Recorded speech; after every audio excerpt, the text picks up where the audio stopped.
Hello, welcome to my channel, Another Bibliophile Reads.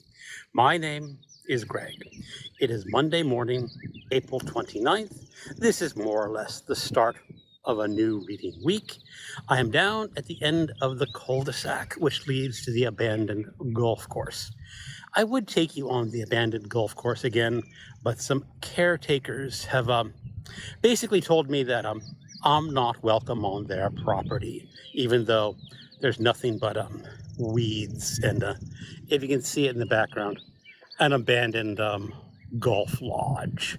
Well, anyway, this week I have today and tomorrow for the end of April, which I am doing for Sagalong. And you will hear about my nonfiction saga, which will be also for not saga. I have a regular saga that I'm reading, and then I'm reading a nonfiction work about the Vikings.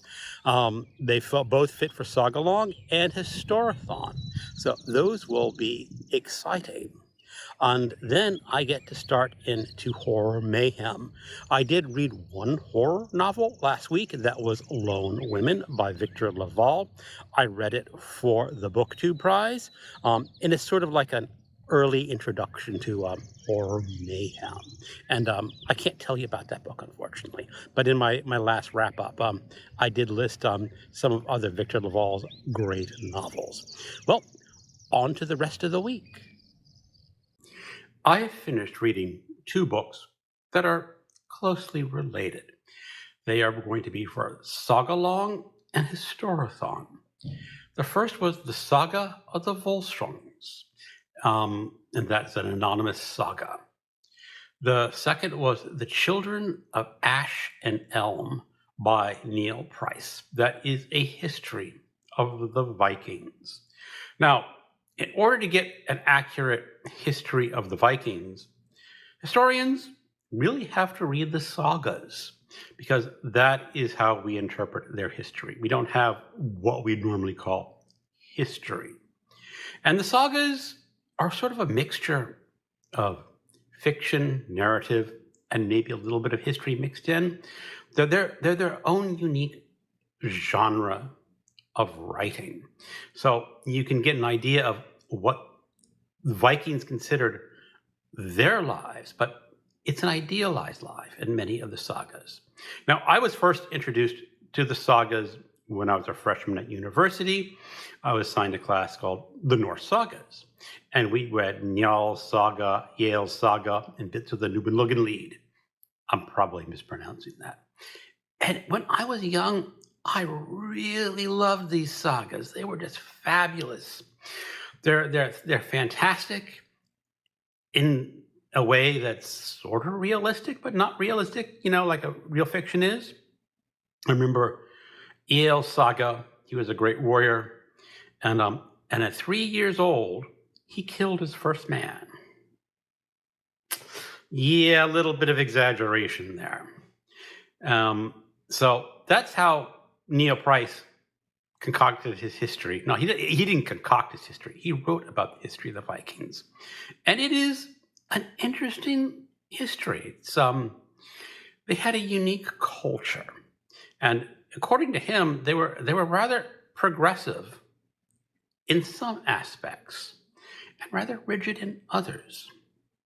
And a lot of the reasons is why you had Vikings is that their land was not always all that suitable for the population. So their idea was, why not just go out and take what we need? So I enjoyed the Children of Ash and Elm for the most part, for its historical view on the Vikings and the sagas. There's a lot of parts where the authors say, just go read the sagas. And I have to agree. The actual Saga of the Volsungs, when I was reading it, even though it's a lot more fantastical than most, there is a dragon slaying scene. So we know at least one part of that saga is fiction. I found myself really rather blasé about reading it. That whatever this my youth was that found the saga so fascinating had sort of drifted away. Part of that is my realization when I was reading Beowulf last year. Now, Beowulf is not a Viking saga, but the culture described in Beowulf is somewhat similar in that it is a warrior-based culture, and that the person best able to lead men was the best warrior. And my modern sensibilities just started kicking in and going, I would really hate to be in a culture where the leader was based on who was the best warrior. I just would not want to be part of that culture at all. My modern progressiveness just totally rejects that. So I had that feeling coming out of Beowulf, and a bit of that feeling still hit with me with the sagas, because they did admire their warriors a lot. So I got along with Sagalong, and then I finished from my Historathon. It's not the Historathon I thought I was going to read when I said I was going to do Historathon, but I'm still glad I read it, even though I'm not going to say that I'm ever going to dip into the history of the Vikings again. I may try another saga next year. Maybe I'll try go back to Yale Saga or Njal Saga and see if any of that youthful enthusiasm still remains in this aging old reader.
I have finished Holly by Stephen King, the sixth story in the Holly Gibney series that I started reading in January with a book group, where we're reading all the stories that feature Holly Gibney. This started with Mr. Mercedes, Finders Keepers, End of Watch, The Outsider, and If It Bleeds. Holly, as of now, the last Holly Gibney story. And I think it is my favorite. Part of the reason why is how Stephen King came to write the character of Holly. In Mr. Mercedes, when he started writing, as I understand it, she was just going to be a throwaway character that appeared at the book, a peripheral character that does an important part in the book, but then just sort of disappears. But he grew to really like her. In the original Mr. Mercedes story, Holly is a middle-aged, damaged woman. She is living with her mother, and she has, when I say damaged, I'm saying she has psychological restrictions. She can't quite function on her own. But through these series of books, Holly comes into her own. Holly learns that, no, she really was not as damaged as her mother thought she was, as her mother taught her to be, that she could be her own woman in charge of her own life and be a success on her own terms. And I really liked the progression from that damaged character to, okay, she's a little bit off still. She's still Holly. She still has those odd psychological quirks, but she's a fully realized character and an independent woman. And this story picks up right after, shortly after, where If It Bleeds ends. Now, it really probably helps to have read the 5 previous stories with Holly before picking up this book. There are some indications in the prose what's going on, but I think it helps to have read it. So I don't think this is really good as a standalone novel, but it's still the best of the Holly stories, as I have said. And this one She is hired to find a missing daughter.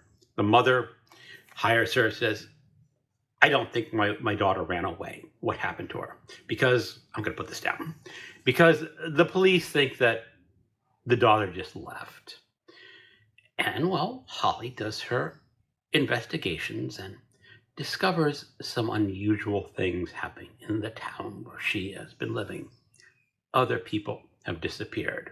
Now, the reader knows right away what is going on. You meet the villains in the first chapter. So it's not a secret from the reader, it's just a secret from Holly. And I have to say that the villains in this book are some of my favorite Stephen King villains. I won't give any spoilers to what I think so. Although if you want to find out more, I will be doing a live show at the end of this month with my team on All About Holly, where we will be going into the spoilers in full detail. Another interesting aspect of this story, even though it was published in 2023, this is a novel set during the COVID epidemic. And the restrictions of the COVID epidemic play a very strong lines in the plot. And I found that really rather fascinating. I hope people look back in the past and say, this is how some people live their lives during COVID. Because the characters like Holly are very much pro-vaccinated. They want to be vaccinated. And all of her friends are also that way. But there are a few characters in this book who do not believe in vaccinations. Now, in the afterword, Stephen King said that he's not really on the soapbox about vaccinations and the COVID ideas. It's just that his characters would have been pro-vaccination. So as the author, he has to follow their lead. I'm not sure he's entirely truthful there. I think he is a little bit on the soapbox. I sort of side with him on that, that soapbox, so I didn't mind, but I could see that some readers might be turned off with that. Well, anyway, I can highly recommend Holly, especially if you've read the previous 5 books. And if you have not read any one of them, pick up Mr. Mercedes. I don't think you'll be sorry that you did. I am nearly done with Les Miserables. I think I have just over 25 or 26 pages to go. However, instead of pushing on and finishing this video with the actual end of the book, I'm just going to basically say, I'm done. I am going to finish reading the book tonight, but I want to make my video this morning, do my editing, and get this video ready to upload for Monday morning without having to squeeze it into the afternoon and evening. Just get it done before lunch. So this is basically my summation of Les Miserables, and parts of this book are completely great and completely fantastic. There are parts that are truly fabulous. There is the Battle of Waterloo. There is the sewers. There is the Battle of the Blockades. All those are just great scenes. The characters, for the most part, are really fantastic. I love following the epic journey of Jean Valjean, from prisoner to mayor to gardener of a convent to a man living in Paris raising a daughter.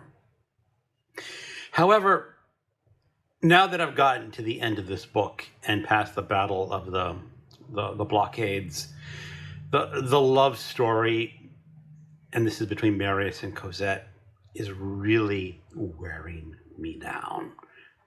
I am not a fan of love stories in general. I'm not sure why so many novelists, so many movie makers, so many storytellers really just want to include love stories in their novels or their films or whatever. For the most part, I can do without them. And that is very true of Les Miserables. I'm ready for this novel to be done.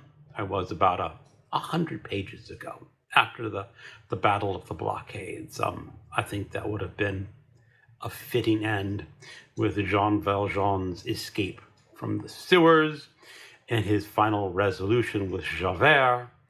That is the appropriate end of this novel. I am long past that. I am now sort of what I'm kind of calling the epilogue of the novel to wrap up the stories of what's going to happen to Jean Valjean. I don't know exactly, but he said Jean Valjean has gone to Marius and given his confession. And now it's all up for Marius and Cosette to have that final resolution, that final talk about Jean Valjean and his past as a convict, an escaped convict. So that's where I am. I can honestly say parts of this novel are just great, but these final scenes, this love between Marius and Cosette, is dragging this novel down as a whole. This is often called one of the great novels of the 19th century, often put head to head with War and Peace. In War and Peace had its own issues too, with Tolstoy's diversions into philosophy or history or theories of history. And I liked those in that book. I thought they worked very well. They worked better than the ending of Les Miserables. So if I were a man who gave star ratings, if the book had ended at the resolution with Javert, I probably would have given this book a 5-star rating. I think it is that good. The love story, as I said, is just dragging me down. It would be at least a half-star or even a whole star down, maybe 4-star book because of that. I think, now part of it is just the way Hugo was writing. Hugo was a melodramatic man, and he felt the need to include this big love story at the end, just to, I guess, please his readers. And why so many readers want that kind of love story? I'll leave that for other people to discuss at another time. But still, I'm very happy that I have finished Les Miserables. Okay, that's going to be a wrap for this week. I have read a few horror short stories for Horror Mayhem, but I'm just going to sneak those into my discussions of what I read next week. So there'll be a lot of Horror Mayhem and not a lot of literature. Thank you for watching, and keep on reading.